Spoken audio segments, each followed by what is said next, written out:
देखिए, स्टेट में नुकसान बहुत हुआ है और कई सड़कें भी अभी तक बंद है, इसलिए डिजास्टर एक्ट लगा है। तैयारियां पूरी है वैसे डिपार्टमेंट की, थोड़ा कुछ पहले रीऑर्गेनाइज करी थी। मैं पहले स्पष्ट करना चाहूँगा कि नई पंचायतें बिल्कुल भी हिमाचल प्रदेश में नहीं बन रही है, क्योंकि आंकलन लगाया जा रहा है कि नई पंचायतें बन रही है। तो कोई भी नई पंचायत जो है हिमाचल प्रदेश में नहीं बन रही है। वित्तीय स्थिति भी नहीं है, पहली बात। प्रपोजल्स भी नहीं आई है, और जो प्रपोजल्स भी आई है कोई 500 जनसंख्या की ग्राम पंचायत है, कोई 800 जनसंख्या की ग्राम पंचायत है। डिपार्टमेंट ने रिव्यू बिल्कुल कर लिया है स्पष्ट तौर पे। और दूसरी बात, चुनाव को मद्देनजर रखते हुए पूरी तैयारियां कर ली गई हैं, परंतु डिजास्टर एक्ट लगा हुआ है, सरकार उस पर विचार कर रही है। कुछ लोगों ने कुछ रीऑर्गेनाइज, हमारे ब्लॉक्स ऑलरेडी हो गए थे, पंचायतें भी रीऑर्गेनाइज हो गई थी। कई 2 कॉन्स्टिट्यूंसीज में अगर वार्ड्स हैं तो वो एक ही कॉन्स्टिट्यूंसी में करने की बात थी। कुछ हो चुके हैं, कुछ होने वाली हैं।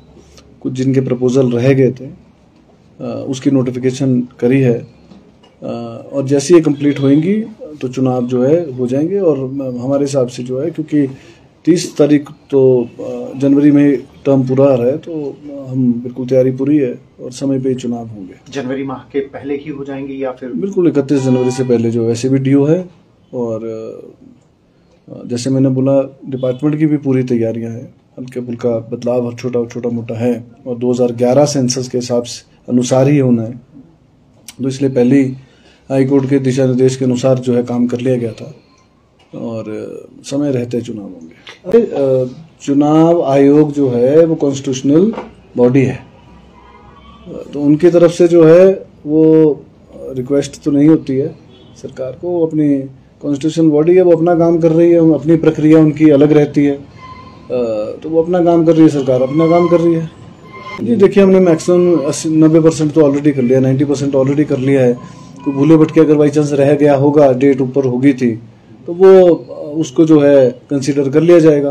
कोई अगर रह गया होगा तो मेरे पास अभी पूरा डाटा नहीं आया है, तो जैसे आएगा सब जो है समय पे काम होगा। रोस्टर जो है दो ही तरह के रोस्टर होते हैं, या तो नया रोस्टर लगाएं या फिर रोटेशन का लगाएं, क्योंकि कई ऑलरेडी ब्लॉक्स जो है वो रीऑर्गेनाइज पहले ही हो गए थे।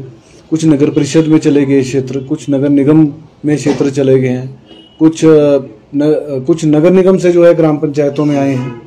तो उनमें क्या लगाया जाए? एक नया जिला परिषद वार्ड बना है हमारा छुआरा डोडा कुआर का, तो अब उसमें क्या लगाएंगे? उसमें रोटेशन तो नहीं हो सकता ना। इसलिए यह सोच के जो है नया रोस्टर जो है कैबिनेट में ले आए थे, उस पर भी लेकिन पुनः विचार एक बार ही कर रहे हैं, क्योंकि कुछ हमारे पास कंप्लेंट्स भी आई हैं। उसका डाटा भी हमने बना लिया है कि कुछ ग्राम पंचायत जो हैं कुछ बोल रहे ऐसा है, हालांकि मेरे को डाटा में तो कोई नज़र नहीं आया कि 20 साल से ही रिजर्व है। वो लेडीज़ है तो लेडीज़ के लिए रिजर्व है, तो मेरे नज़र में तो कहीं ऐसा नहीं आया। हो सकता है एक बारी लेडीज़ कैटेगरी के लिए हो, एक बारी लेडीज़ ओबीसी के लिए हो, कोई लेडीज़ जनरल हो, ये ऐसे तो हो सकता है हल्का फुल्का, लेकिन ऐसा नहीं है कि कोई रोटेशन में ना आई हो। कुछ लोग बोल रहे हैं, तो उसको भी रिव्यू कर रहे हैं कि नए रोस्टर के अनुसार करा जाए या रोटेशन करा जाए। भाई इतनी सी बात है। वैसे नए रोटेशन की ऑलरेडी हमने कैबिनेट में जो है मंजूरी लेके रखी हुई है। सर कोई भी मामला है वो अवैध बिल्डिंग्स का मामला है, और न्यायालय की प्रक्रिया है, उनके फैसले हैं, इसके ऊपर मैं नहीं समझता कोई टिप्पणी करनी चाहिए। 425 की वो बोल रहे हैं, तो उसके फाइल चली हुई है, फाइनेंस में भेजी हुई है। जैसे फाइनेंस से मंजूरी आएगी, उनको जो उनके ड्यूज हैं वो प्रॉपर मिलेंगे।